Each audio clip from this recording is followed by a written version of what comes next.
we know all that there are very difficult children there, very sick children there. And this is like, I don't know, I have two boys, I have two children, and for me, even it's hard to speak about this. I can't imagine what feel all the parents which came through this hospital during the years, and it's very, very painful. At least 31 people have been killed and more than 50 others injured following a barrage of Russian missile attacks across Ukraine. Amongst the targets was a children's hospital in Kyiv, which has been seriously damaged. Rescuers are still working at the scene, searching for survivors under a partially collapsed wing of the facility. The attack is the biggest bombardment of the Ukrainian capital for several months. For more on this, we can speak now to the Financial Times Ukraine correspondent, Christopher Miller, who's live in Kyiv. And we're also joined by the Ukrainian MP, Oleksiy Goncharenko. Thank you both very much indeed for joining us. Yeah, thank you for inviting us on. Christopher, if I could start with you, what is the latest on these attacks on Kyiv? Yeah, well, what we know is that this was not only an attack on Kyiv, but a nationwide aerial assault by Russia using at least 38 missiles, 30 of which Ukraine's air defense managed to shoot down, but 8 that managed to get through and strike their targets. In Kyiv, the death toll continues to rise. It's at least 22 people now. There's still rubble that is being cleared by rescuers and first responders at the scene of the attack on the Children's Cancer Hospital in central Kyiv. It's absolutely the worst attack on Kyiv in months, as you mentioned, and it's part of an escalating new aerial campaign that Russia began in March, targeting Ukraine's critical infrastructure and cities and residential sites. And this is just the latest in a series of attacks that Ukraine fears is going to escalate over the summer as Russia tries to push ahead in its offensive on the ground and weaken Ukraine nationwide while it pleads with Western partners for more air defenses to protect the cities. Oleksiy Goncharenko, what's your response to these attacks? It's absolutely awful. I can't imagine what is worse than to attack one of the biggest in Europe children's hospital. It's not just a cancer hospital, but different diseases. Up to 20,000 children received treatment in this hospital. And that's absolutely, I don't know what it can be worse. And also it's a sign from Russia with all these talkings about peace and everything. Putin doesn't want any peace. That is his answer, and that's what Russia continues to do. It's a genocide, it's a terrorist attacks. I don't know how else we can call it. And definitely, that's again our address to the world. I mean, how long the civilized world will watch such a horror? And Mr. Goncharenko, everything else. Mr. Goncharenko, we've got a problem with your sound line. We will try and make it better. In the meantime, Christopher Miller, defense analysts are saying that the type of missiles the Russians are using are highly advanced and that, quite simply, Ukraine does not have the means to defend itself. Yes, both of those things are correct. This was a complex aerial attack that covered all of Ukraine and targeted several of its major cities. 38 missiles that are a part of Russia's advanced arsenal that are able to change trajectories mid-flight, that fly at extremely high velocities. And today, according to Ukraine's Air Force, we're flying at really low altitudes, making them even harder to detect and also really dangerous to intercept. They were flying as low as 50 meters off of the ground, which means that even striking one of them to take it off of its course and to knock it down means that it could cause significant damage to anything beneath it. So it was an extremely dangerous situation. Ukraine does not have enough air defense systems to cover the entirety of its extremely vast country. Just to put it in context, I mean, Ukraine is the largest country within Europe, wholly within Europe, if you don't count Russia, right? And so this is a large area that Ukraine says it is unable to fully defend. And that's why President Zelensky this week is going to be in Washington pleading with NATO to have partner countries provide even more air defense systems to Kiev to better protect its cities.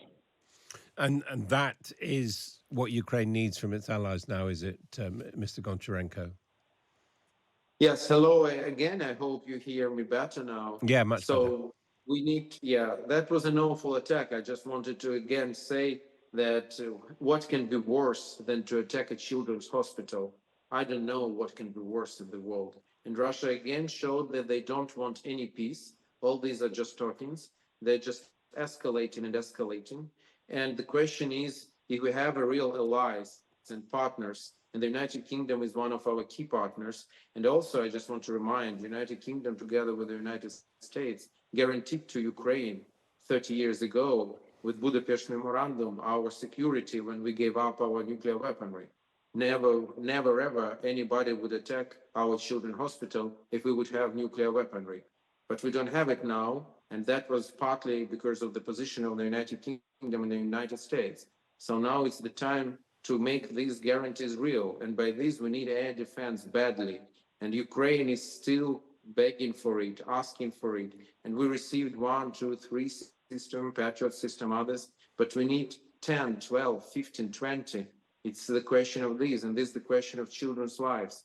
So I don't know why the West can't make a really courageous decisions, why the West is providing us with enough weaponry to survive, but not with enough to stop this horror and to stop this terror from Russia.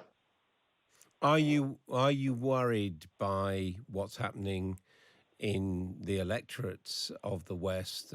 Obviously, problems over Joe Biden, but also problems for President Macron in France, and of course countered perhaps by the arrival of a new prime minister in the UK, Mr. Goncharenko. I'm not concerned about the United Kingdom. I know personally Prime Minister Starmer, Foreign Secretary Lenny, Secretary of Defense Healy, and all of them have a firm position of support of Ukraine.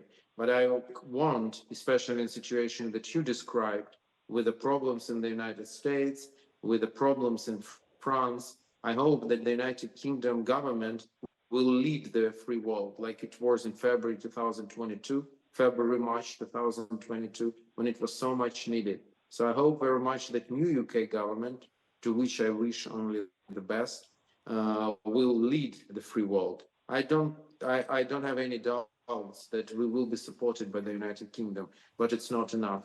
It's time to show leadership. And Christopher Miller, do you think that President Putin has been encouraged by what he's seen going on in France and the United States? Absolutely. I think that's a safe assessment that, he sees discord in the EU. He sees the election campaigns in the United States, the debate around whether or not Biden should drop out of the race, as beneficial to him. I think, he is in no rush to try to negotiate a settlement unless it's completely on Russia's terms. Anytime soon. He views time as being on his side with either a potential Trump victory in the fall or, so much discord within the West and the EU following the elections in France and the changes of government in various other countries. This is something that Russia has and will continue to exploit. So I think he feels as though he is currently in a position of strength. And views this as having time on his side, and I think this is an example of that, right? And just to underscore the important things that Oleksiy has said, this missile that struck this hospital, the cynicism of the defense ministry in Moscow saying that this is Ukraine's fault because it was shooting down these missiles, causing these explosions, is clearly false, because we've seen on video, unedited, high-res video, that this missile that struck the hospital was on a clear trajectory. It was not interrupted or knocked off course, and it struck and killed at least 22 people, and the death toll could now rise overnight. It's also right, isn't it, Mr. Goncharenko, that throughout this conflict, many hospitals have been targeted in Ukraine? Yes, that's true. But that is a very special thing. This really children's hospital and cancer hospital. And for many Ukrainians, the name of this hospital, everybody in Ukraine knows it, not just in Ukraine, from many Eastern European countries, and not only. the children were coming to this hospital, and everybody in Ukraine knows this name as a kind of, the last hope. And we know all that there are very difficult children there, very sick children there, and this is like, I don't know. I have two boys, I have two children, and for me, even it's hard to speak about this. I can't imagine what feel all the parents which came through this hospital during the years, and it's very, very painful. Oleksiy Goncharenko, a Ukrainian MP, and also Christopher Miller of the Financial Times. Thank you both for joining us from Ukraine.